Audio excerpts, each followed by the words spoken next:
L'État du Sénégal s'engage dans une dynamique de mettre en place des mécanismes efficaces pour renforcer les recettes fiscales. C'est dans ce cadre que s'inscrit cette réforme sur la TVA, sur les prestations de services numériques réalisées au Sénégal par des fournisseurs en ligne étrangers et les plateformes numériques étrangères. Cette TVA existait bien avant. Maintenant, pourquoi aujourd'hui on parle communément de TVA numérique?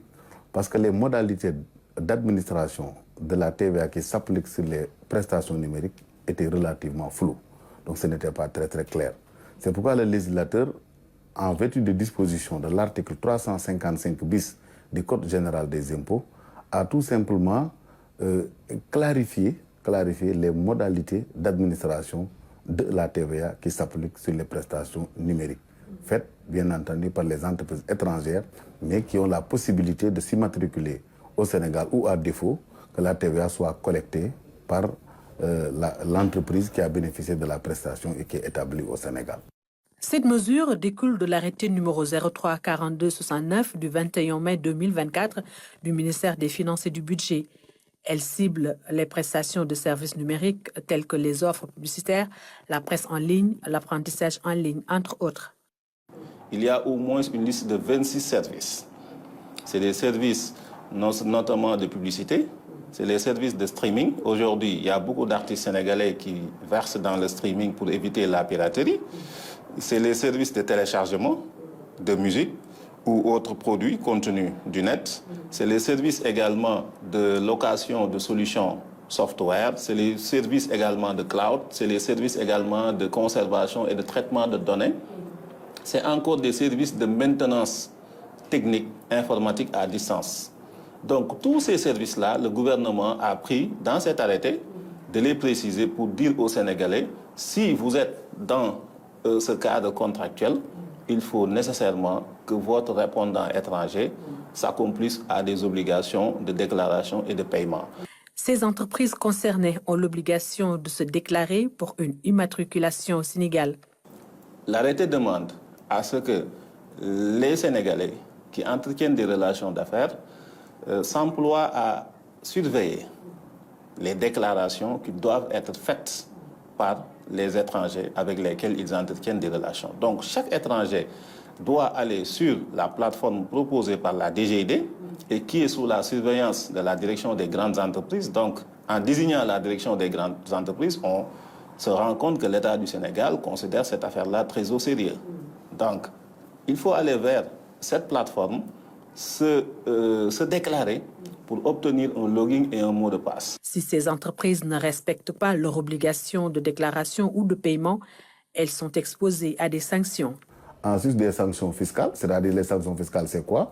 Si les droits simples sont évalués, les droits simples plus les pénalités qui peuvent aller de 50 à 100%.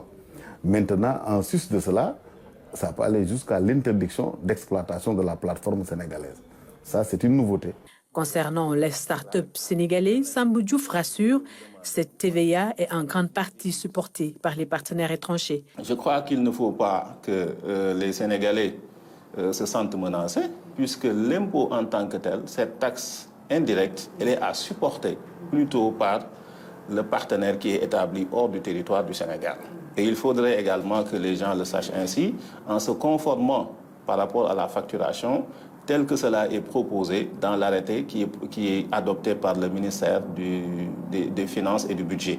Parce que dans cet arrêté-là, dans les lignes qui sont proposées, le ministère appelle à une conformité.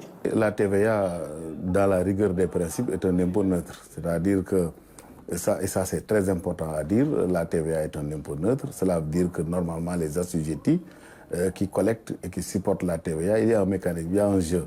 Donc il n'y a vraiment pas d'impact. Généralement, c'est le consommateur final qui supporte la TVA. Mais il n'y a pas d'impact sur la survie de l'unité économique.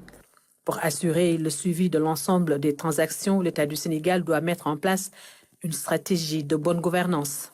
Il faut une stratégie qui s'adosse sur un diagnostic existentiel et qui va s'appuyer sur une gouvernance. La gouvernance, c'est des organes qui seront là, harmonisés autour de l'ensemble des institutions qui existent dans ce pays, telles que la RTP, qui est un bras technique, telles que le ministère de l'économie numérique, les finances et notamment la DGID, ne peuvent pas d'un bord appliquer en fait cette TVA à l'endroit de ces acteurs-là du numérique. Parce que ça risque même d'apparaître comme un couperet qui viendrait en fait étonner tout le monde. Il faut que ces institutions dont je parle là soient mises à contribution pour qu'on puisse non seulement faire du suivi, mais également assurer le traçage de ces transactions-là, parce que personne ne peut assurer d'une déclaration des personnes étrangères au territoire du Sénégal. Personne ne peut assurer également d'un paiement sur la plateforme e-tax tel que cela est préconisé.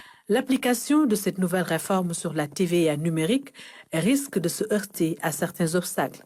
Les conventions fiscales bilatérales pourraient occasionner des pertes de revenus pour nos États.